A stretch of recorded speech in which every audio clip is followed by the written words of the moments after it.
¿Qué tal, jóvenes? Buenos días. Bueno, vamos a continuar con el tema del lenguaje. La semana pasada trabajamos lo que era la definición y las funciones del lenguaje. Ahora trabajaremos lo que son los planos del lenguaje. Veamos la definición. ¿Qué nos dice? Dice que está constituido por dos planos, que es lengua y habla. Estos son inseparables, son interdependientes. Quiere decir que uno no podría existir sin la existencia de otro. Por eso se dice que son interdependientes, ¿no? Se requiere uno de otro. Muy bien. Veamos en lo que es el concepto de lengua. Dice que es el conjunto o sistema de signos convencionales usados por una determinada comunidad lingüística. Veamos. Cuando trabajamos los elementos de la comunicación, trabajamos en el caso del código, que el código era el conjunto de signos lingüísticos, ¿no? Es el conjunto de signos convencionales de una determinada comunidad lingüística.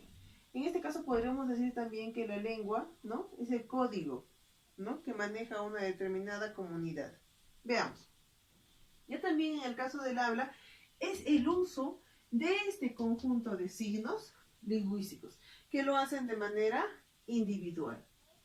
Acá trabajaremos las características. Lo he hecho en un cuadro comparativo para que se den cuenta, ¿no?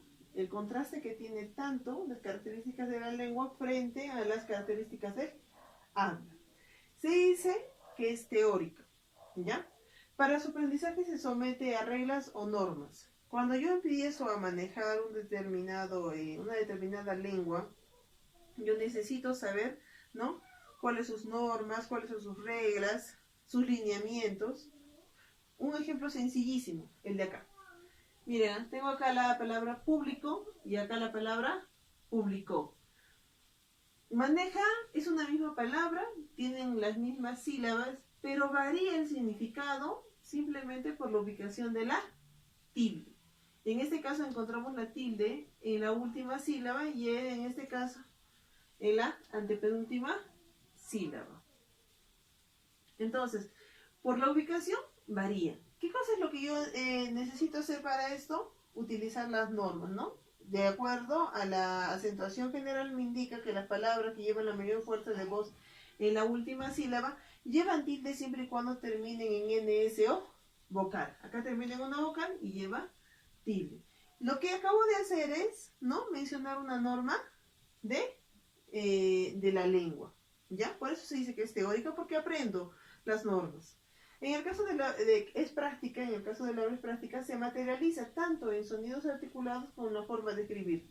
Al utilizar la palabra público, o al decir la palabra publicó, ¿no? Estoy utilizando mi aparato fonador para producir, para materializar esa palabra, ¿ya?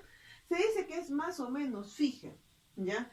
Se mantiene estable en un periodo determinado de tiempo. En este caso, en un periodo corto de tiempo, el significado de una palabra se mantiene. Por ejemplo, la palabra perro. Les aseguro que hace 15, 20, 25, 30 años, la palabra perro significaba lo mismo que significa hoy en día. Y va a seguir significando lo mismo de acá a 15, 20 o 30 años, ¿no? Entonces, ese es un periodo corto de tiempo para que una palabra varíe. Cuando no sufre esa variación, ¿no? Se dice que es más o menos fija, se le conoce como sincrónico. Pero ¿qué pasa? La estabilidad se rompe ya también en periodos largos de tiempo, ¿no? Ya no va a ser pues en cuestión de años, sino en más tiempos, en épocas se podría decir.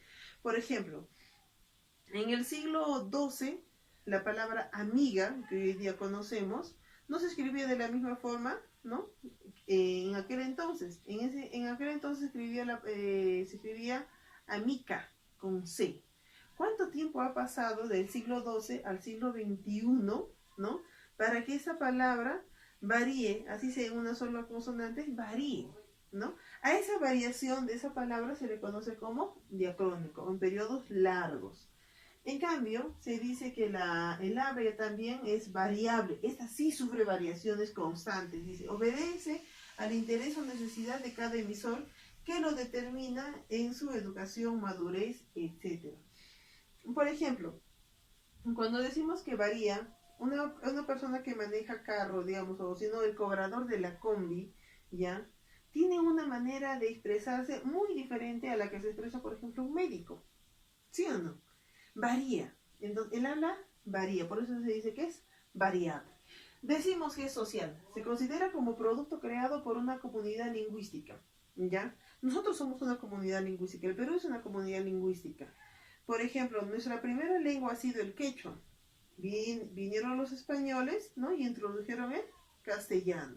Hoy en día incluso estudiamos lo que es el quechuañol, una mezcla entre el quechua y el español, ¿no? ¿Quiénes sufren esta variación, por ejemplo, del quechuañol? ¿Lo sufrirán los argentinos? No, ese es otro tipo de comunidad. Seguramente esta comunidad también debe tener otro tipo de variaciones, ¿verdad? Entonces, pero nuestro entorno está aprendiendo. Por eso se dice que se considera como un producto creado por una comunidad lingüística. En cambio, ya también se dice que el habla es individual, ¿no?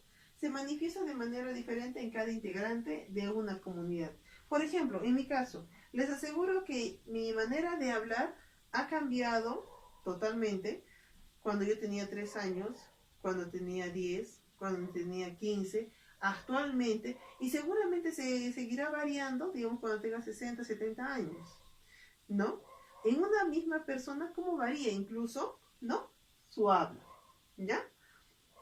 Incluso ustedes mismos, les aseguro que ustedes tienen una manera de hablar cuando están entre amigos, cuando tienen una exposición frente al docente, ¿no? Incluso hasta los varones, cuando juegan fútbol, les sale otro tipo de habla, ¿sí o no?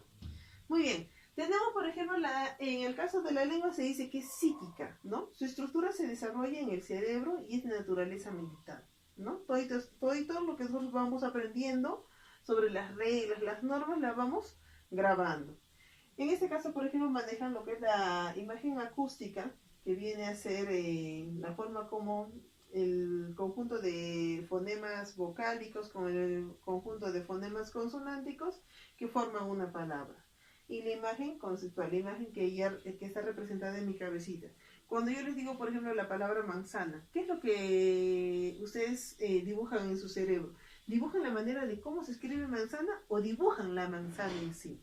¿No? Por eso se dice que es psíquica, ¿ya? En cambio, el habla ya también es psicofisiológica, ¿no?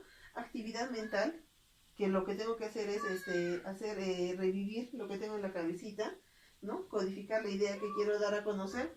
Empleo de nuestros órganos cuando utilizo mi aparato fonador para poder emitir, ¿no? Para poder, en este caso, poder hablar, ¿no? La materialización del sonido. Muy bien. Eso es las diferencias que vamos a encontrar dentro de los planos del lenguaje, que es la lengua y el habla, y sus diferentes características.